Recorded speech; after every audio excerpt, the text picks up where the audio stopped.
Dear students, जैसे कि आपका फर्स्ट चैप्टर पूरा हो गया था और उसमें अर्थशास्त्र का परिचय पढ़ा था, अर्थशास्त्र की प्रकृति पढ़ी थी और एक अर्थव्यवस्था की क्या क्या समस्याएं होती है इसके बारे में हमने अध्ययन किया था। अब जो सेकंड चैप्टर है वो है आपका उपभोक्ता का व्यवहार। उपभोक्ता का व्यवहार यानी कंज्यूमर बिहेवियर।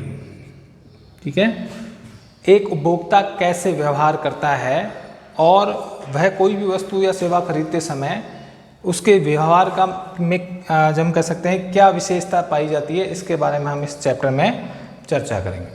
ठीक है, सबसे पहले आपके लिए जानना जरूरी है कि उपभोक्ता कौन है। उपभोक्ता की का जो है परिभाषा या अर्थ क्या है, ये आपके लिए जानना जरूरी है। उपभोक्ता यानी कंज्यूमर। कंज्यूमर कौन है? देखिए, सिंपल सी परिभाषा तो ये है कि हम प्रतिदिन कई वस्तुओं का उपभोग, वस्तु और सेवाओं का उपभोग करते हैं। जैसे खाने की पीने की वस्तुएं जो हैं या सेवाओं का प्रयोग करते हैं। ठीक है, तो एक्चुअल में अर्थशास्त्र में जो परिभाषा है, उपभोक्ता वह व्यक्ति होता है जो कीमत देकर के वस्तु खरीदता है।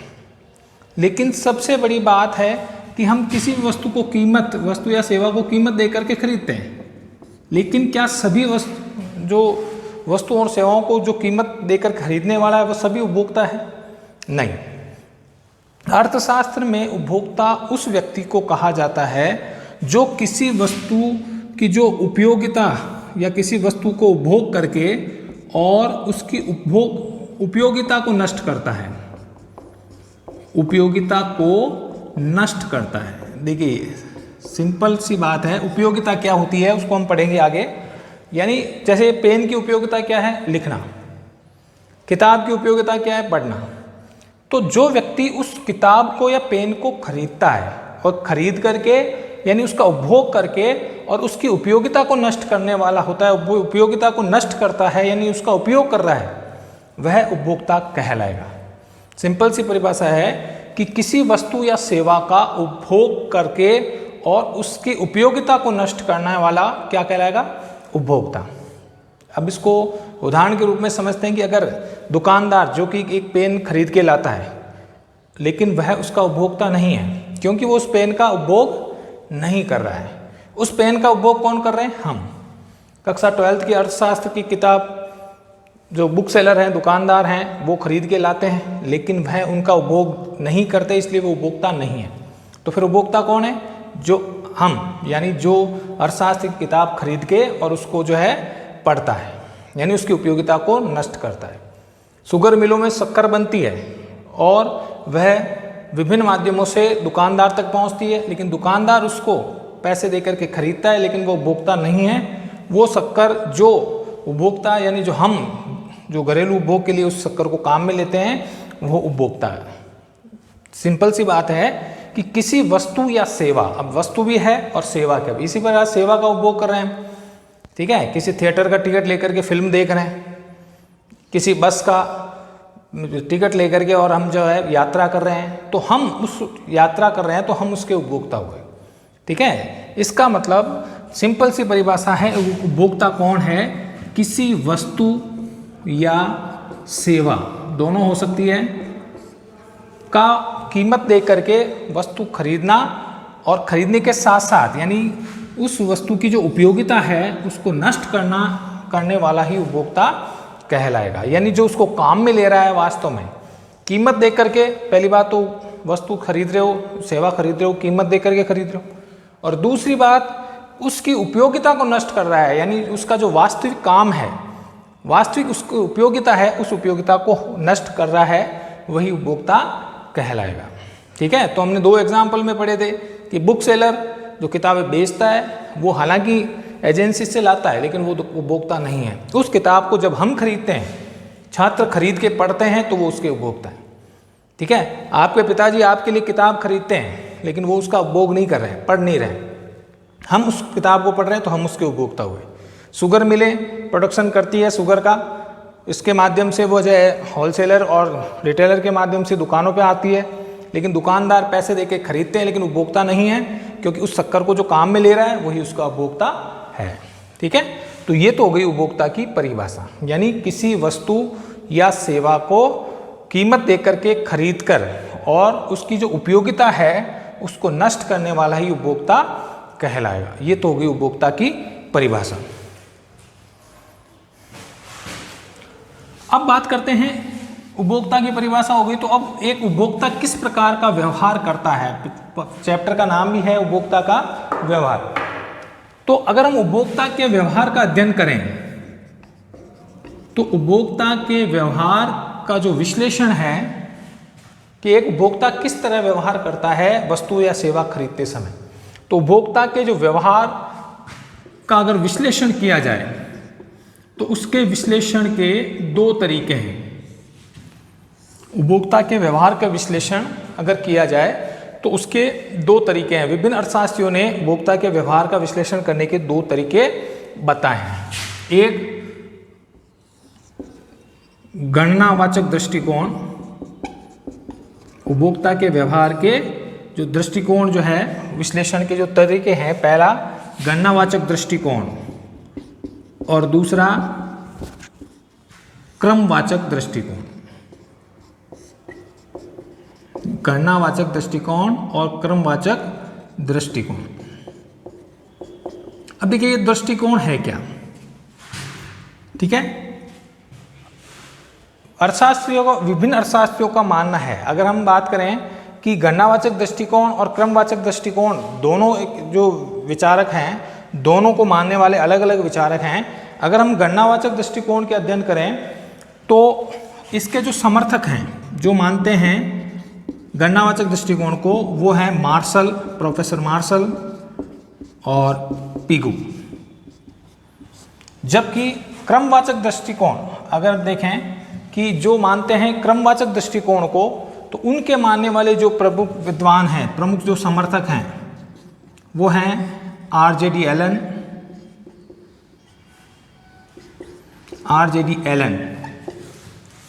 ठीक है। और भी इनके कई विद्वान हैं, प्रोफेसर जे आर हिक्स, ये समर्थक हैं जो गणनावाचक दृष्टिकोण के समर्थक हैं प्रोफेसर मार्शल, पिगू। क्रमवाचक दृष्टिकोण के समर्थक हैं RJD Allen, J R Hicks. अब ये है क्या, इसका अर्थ क्या है। अगर हम सिंपल भाषा में, हम इनको डिटेल से पढ़ेंगे कि सिंपल भाषा में अगर देखें कि गणनावाचक दृष्टिकोण क्या है, तो इसके समर्थक मानते हैं कि किसी भी वस्तु की उपयोगिता को मापा जा सकता है। क्या मतलब हुआ कि किसी भी वस्तु की उपयोगिता को मापा जा सकता है, यानी उपयोगिता का मापन किया जा सकता है। जैसे दूध को लीटर में नापते हैं, दूरी को किलोमीटर में, मीटर में मापते हैं, ठीक है, और वजन को जो है किलोग्राम, ग्राम में मापते हैं। उसी तरह किसी भी वस्तु की जो उपयोगिता है उसको मापा जा सकता है। यानी पेन की क्या उपयोगिता है, पंखे की क्या उपयोगिता है, कार की क्या उपयोगिता है, इन सभी की उपयोगिता को हम माप सकते हैं। किसी की उपयोगिता कम होगी, किसी की ज़्यादा होगी, ठीक है। तो गणनावाचक दृष्टिकोण के समर्थक कहते हैं कि किसी भी वस्तु को जो हम काम में ले रहे हैं उसकी उपयोगिता को मापा जा सकता है, यानी उपयोगिता की गणना की जा सकती है, मापन किया जा सकता है। यही गणनावाचक दृष्टिकोण है। अब किस में मापेंगे, जैसे दूध को हमने पढ़ा है लीटर में नापेंगे, ठीक है, दूरी को हम किस में मापेंगे, किलोमीटर या मीटर में। उसी तरह उपयोगिता, किसी भी वस्तु से जो प्राप्त होने वाली उपयोगिता है उसको मापा जा सकता है, और वे मापते हैं किसमें, ये कहते हैं उसको मापते हैं यूटिल्स में। किसी भी वस्तु की उपयोगिता को किस में मापा जा सकता है, यूटिल्स में मापा जा सकता है। जैसे हम कहें कि पेन की उपयोगिता है 50 यूटिल्स, कार की उपयोगिता है 400 यूटिल्स, ठीक है, केले की उपयोगिता है 100 यूटिल्स। तो हर वस्तु की उपयोगिता को हम माप सकते हैं, मापन किया जा सकता है।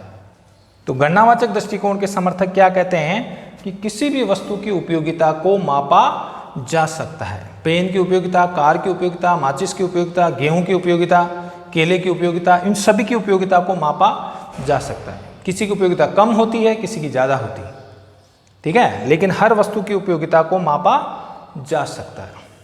जबकि दूसरे, इसके विपरीत जो क्रमवाचक दृष्टिकोण के समर्थक हैं, उनका मानना है, सिंपल हम भी केवल अर्थ पढ़ रहे हैं, इसको डिटेल से पढ़ेंगे एक एक करके, कि क्रमवाचक दृष्टिकोण के समर्थक कहते हैं कि उपयोगिता को मापा नहीं जा सकता, बल्कि क्या किया जा सकता है, उपयोगिता को क्रम दिया जा सकता है।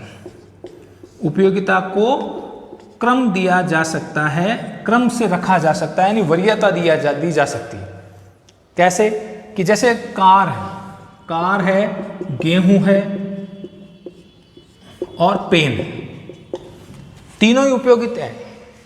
हम ये नहीं कह सकते कि कार की उपयोगिता ज़्यादा है, गेहूं की उपयोगिता, लेकिन क्रमवाचक दृष्टिकोण के समर्थक क्या कहते हैं कि किसी वस्तु की उपयोगिता को मापा नहीं जा सकता, बल्कि क्रम दिया जा सकता है, वरीयता दी जा सकती है। कैसे कि एक गरीब आदमी है तो उसके लिए गेहूं पहले नंबर पर रखेगा, गेहूं को पहली वरीयता देगा, पेन को दूसरी वरीयता देगा और कार को तीसरी वरीयता देगा।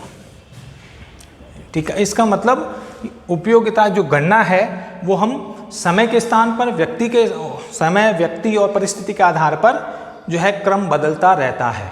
एक भूखे व्यक्ति के लिए गेहूं की उपयोगिता अधिक है, एक प्यासे व्यक्ति के लिए जो है पानी की उपयोगिता अधिक है। यानी अगर प्यासा व्यक्ति है या भूखा व्यक्ति है तो गेहूं को पहली वरीयता में रखेगा, का पेन को दूसरी वरीयता देगा और तीसरी वरीयता कार को देगा। तो उसी तरह दूसरा व्यक्ति क्या करेगा, जो धनी व्यक्ति है वो कार को पहली वरीयता देगा और पेन को दूसरी वरीयता देगा और गेहूं को तीसरी वरीयता देगा। इसका मतलब प्रत्येक वस्तु की उपयोगिता अलग अलग होती है, उपयोगिता को मापा नहीं जा सकता। क्रमवाचक दृष्टिकोण के समर्थक कहते हैं कि उपयोगिता को मापा नहीं जा सकता, बल्कि उसको वरीयता या क्रम दिया जा सकता है। तो पहले स्थान पर गेहूं की वरीयता, यानी गेहूं को सबसे पहले स्थान पर देगा, दूसरे स्थान पर पेन को देगा और तीसरे स्थान पर वो कार की उपयोगिता उसके लिए होगी तीसरे स्थान। यानी उपयोगिता तीनों की है, लेकिन उसको अलग अलग क्रम दिया जा सकता है। ठीक है, तो क्रमवाचक दृष्टिकोण के समर्थक कहते हैं कि उपयोगिता को मापा नहीं जा सकता, बल्कि क्या किया जा सकता है, उसको क्रम दिया जा सकता है। क्लियर है भैया आपकी बात? उपभोक्ता का क्या अर्थ है, हमने परिभाषा पढ़ी है। फिर उपयोगिता के जो व्यवहार, उपभोक्ता के व्यवहार को विश्लेषण के दो तरीके हैं, पहला गणनावाचक दृष्टिकोण और दूसरा क्रमवाचक दृष्टिकोण। गणनावाचक दृष्टिकोण के समर्थक हैं मार्शल पिगू, जबकि क्रमवाचक दृष्टिकोण के समर्थक हैं RJD एलन JR हिक्स। ठीक है, गणनावाचक दृष्टिकोण का अर्थ क्या है, ये क्या अर्थ है दृष्टिकोण? इसका अर्थ है कि किसी भी वस्तु से प्राप्त होने वाली उपयोगिता को मापा जा सकता है। ठीक है, कि गेहूं की जो पेन की उपयोगिता 550 यूटिल्स है, कार की उपयोगिता 400 यूटिल्स है, केले की उपयोगिता 100 यूटिल्स है, यानी हर वस्तु की उपयोगिता को यूटिल्स में मापा जा सकता है। जबकि क्रमवाचक दृष्टिकोण के समर्थक कहते हैं कि उपयोगिता को मापा नहीं जा सकता, बल्कि क्या किया जा सकता है, क्रम प्रदान किया जा सकता है, वरीयता दी जा सकती है। ठीक है, कि पेन गेहूं की पहली वरीयता, दूसरी वरीयता पेन की और तीसरी वरीयता कार की। ठीक है, तो उपयोगिता को समय, परिस्थिति और व्यक्ति के आधार पर जो है उसकी वरीयता बदलती रहती है। प्यास लगने पर पानी की उपयोगिता अधिक है, भूख लगने पर भोजन की उपयोगिता अधिक है, और अगर यात्रा करनी है तो कार की उपयोगिता है। यानी एक समय के आधार पर, एक निश्चित समय पर विभिन्न वस्तुओं से जो प्राप्त होने वाली उपयोगिता है उसको क्रम प्रदान किया जा सकता है। ये समर्थक हैं गणनावाचक क्रमवाचक दृष्टिकोण के। ठीक है, अब इसको हम डिटेल से पढ़ेंगे कि एक एक दृष्टिकोण क्या है। ठीक है,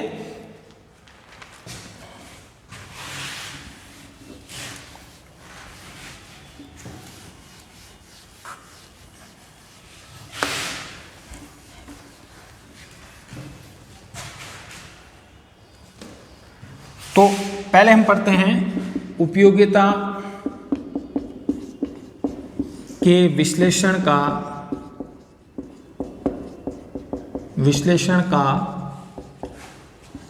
गणनावाचक दृष्टिकोण।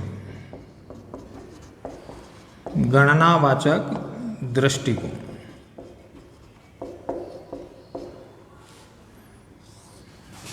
ठीक है, तो पहला गणनावाचक दृष्टिकोण क्या है, इसका अर्थ हमने पढ़ लिया था।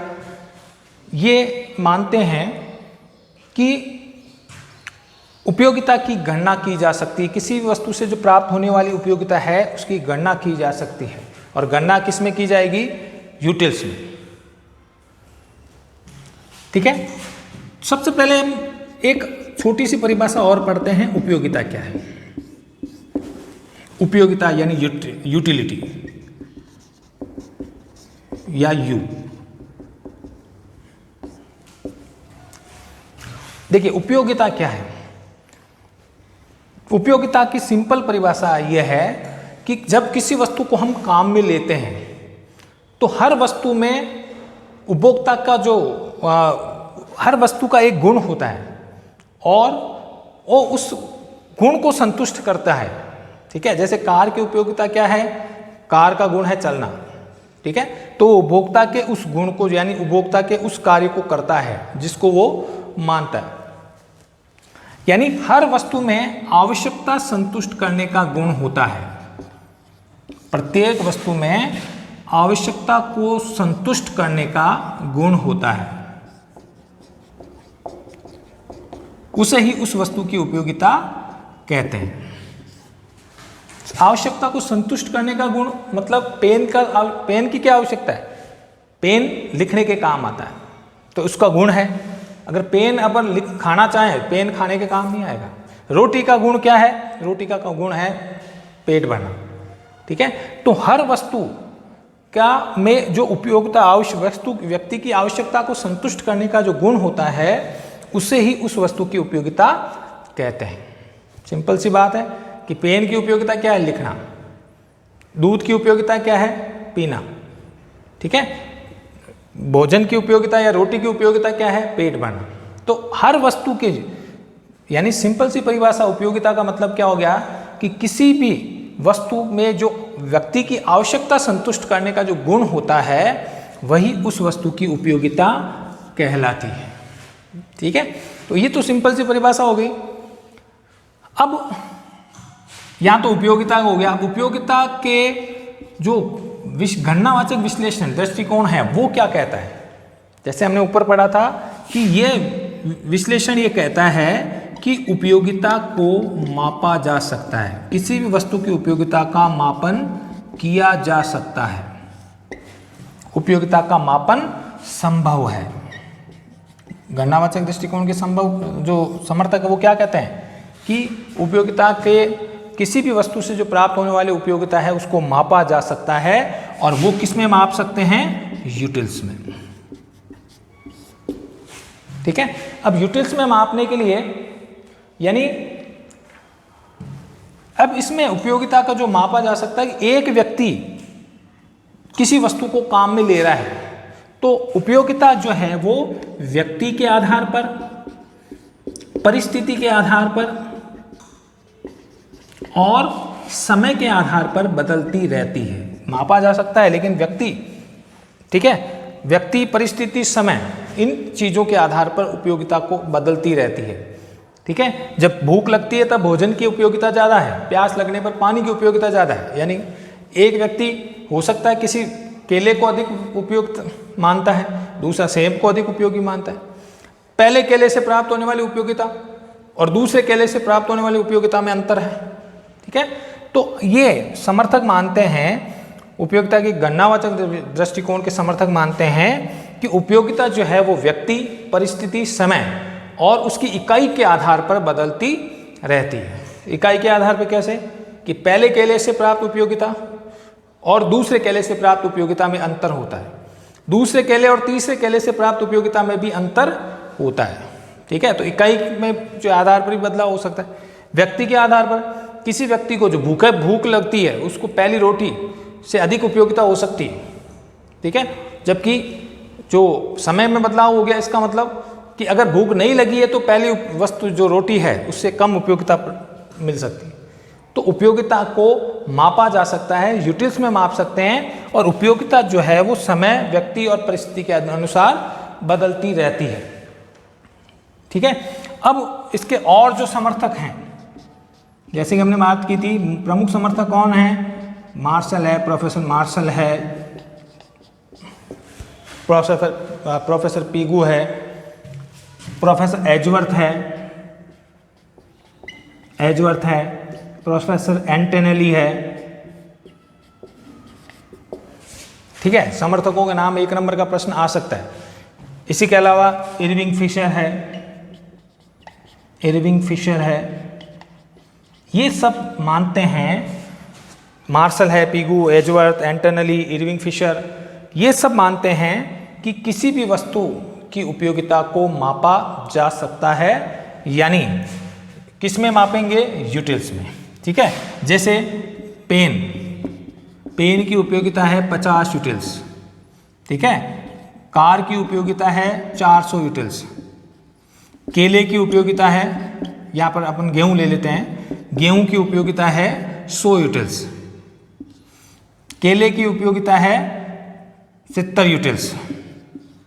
ठीक है, तो तीनों की उपयोगिता को मापा जा सकता है। पेन की उपयोगिता है 50 यूटिल्स, गेहूं की उपयोगिता है 100 यूटिल्स, केले की उपयोगिता है 70 यूटिल्स, यानी हर वस्तु की जो उपयोगिता है उसका मापा जा सकता है। ठीक है, अब ये मानते हैं कि उपयोगिता, जब हम किसी वस्तु को काम में ले रहे हैं, ठीक है, तो उसकी जो उपयोगिता है वो उसके उपभोग की मात्रा पर निर्भर करती है। किस पर निर्भर करती है? उपभोग की मात्रा पर। मात्रा कैसे? कि अगर एक केला खाया, पहला केला खाया तो हो सकता है हमें 100 यूटिल्स मिले, दूसरे केले खाएंगे तो उतनी उपयोगिता मिले ये कोई जरूरी नहीं है, उससे कम हो सकती है, क्योंकि भूख लगती है तो पहले केले से ज़्यादा उपयोगिता मिलेगी।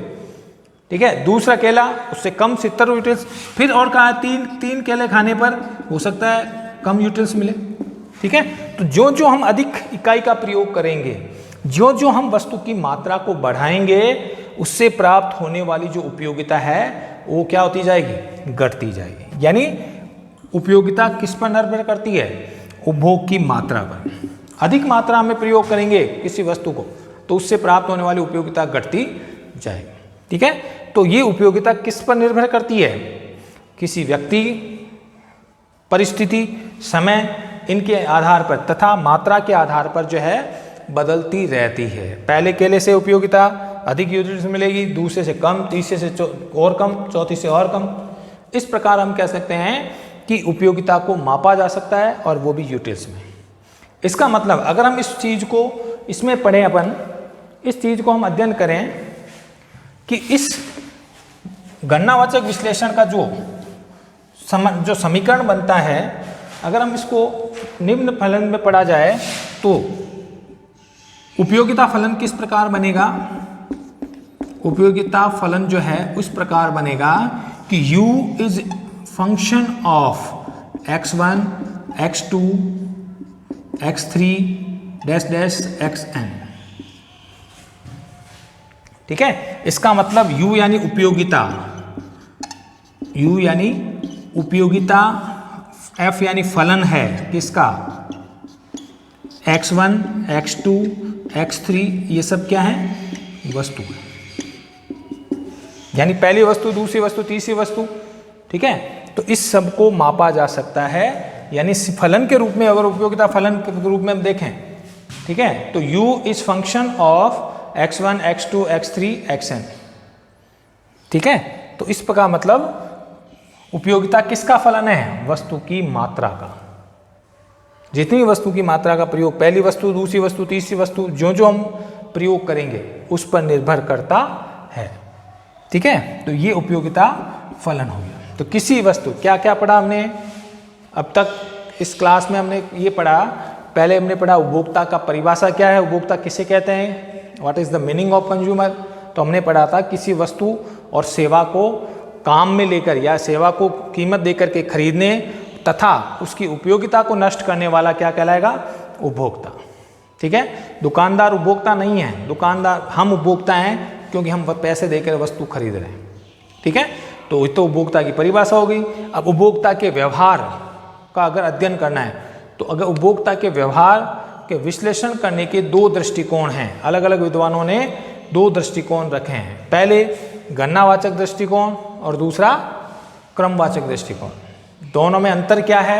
गणनावाचक दृष्टिकोण के समर्थक मानते हैं कि उपयोगिता को मापा जा सकता है, किसी भी वस्तु से प्राप्त होने वाली उपयोगिता को माप सकते हैं। किस में माप सकते हैं? यूटिल्स में। इसके विपरीत क्रमवाचक दृष्टिकोण के समर्थक क्या कहते हैं कि किसी वस्तु की उपयोगिता को मापा नहीं जा सकता, बल्कि क्रम दिया जा सकता है, क्रम प्रदान किया जा सकता है, वरीयता दी जा सकती है। ठीक है, जैसे पहली वरीयता, दूसरी वरीयता, तीसरी वरीयता। ठीक है, फिर हमने पहला जो दृष्टिकोण पढ़ा था उसको डिटेल से कि उपयोगिता के विश्लेषण का जो गणनावाचक दृष्टिकोण वो है क्या। उपयोगिता पहले हमने पढ़ा था, उपयोगिता का अर्थ क्या है, utility. What is the meaning of utility, कि किसी भी वस्तु में उसकी आवश्यक, मनुष्य की आवश्यकता संतुष्ट करने का जो गुण होता है वही उसकी उपयोगिता कहलाती है। कार की उपयोगिता क्या है, चलना। गेहूं की उपयोगिता क्या है, पेट भरना। पंखे की उपयोगिता क्या है, हवा देना। ठीक है, तो हर वस्तु में उसकी मनुष्य की आवश्यकता संतुष्ट करने का गुण होता है और वही उसकी उपयोगिता कहलाती है। माचिस का उपयोगिता क्या है, जलना। अब पंखा हवा दे रहा है और गेहूं पेट भर रहा है, तो उसकी उपयोगिता, उसका जो आवश्यकता संतुष्ट करने का गुण है वही उससे उसका जो है उपयोगिता कहलाती है। फिर हमने बात की थी क्या है गणनावाचक दृष्टिकोण। इसका समर्थक मानते हैं कि उपयोगिता का मापन संभव है, उपयोगिता को मापा जा सकता है। किस में मापेंगे, यूटिल्स में। ठीक है, और इनके समर्थक कौन कौन हैं, प्रोफेसर मार्शल हैं, पिगू है, एजवर्थ हैं, एंटनली है, इरविंग फिशर है, ये। ठीक है, अब ये क्या कहते हैं, यानी इनका मानना है कि उपयोगिता वस्तु की मात्रा पर निर्भर करती है, यानी जो जो हम मात्रा को बढ़ाएंगे उपयोगिता भी जो है परिवर्तन होता जाएगा। इसको हमने पढ़ा था कि पहले केले से प्राप्त होने वाली 100 यूटिल्स है, दूसरे केले से 70 यूटिल्स हो गई, तीसरे केले से 50 यूटिल्स हो गई। तो इसका मतलब जो जो वस्तु का हम प्रयोग अधिक बढ़ाएंगे, यानी मात्रा जो जो अधिक बढ़ाएंगे उससे प्राप्त होने वाली उपयोगिता जो है वो बढ़ती जाएगी। तो उपयोगिता किस पर निर्भर करती है, मात्रा पर। इसके अलावा उपयोगिता व्यक्ति के आधार पर भी, समय के आधार पर भी इसमें भी परिवर्तन होता जाता है। इसका मतलब परिफलन के रूप में अगर देखें तो u is function of x1, x2, x3, xn dash dash dash xn। इसका मतलब उपयोगिता, सिंपल भाषा में इसको क्या कहेंगे कि उपयोगिता किसका फलन है, वस्तु की मात्रा का, वस्तु की इकाइयों का। ठीक है, तो ये हमने आज के चैप्टर में हमने पढ़ा है। कल हम पढ़ेंगे, नेक्स्ट क्लास में हम पढ़ेंगे कि दूसरा जो दृष्टिकोण है वो क्या है। ठीक है।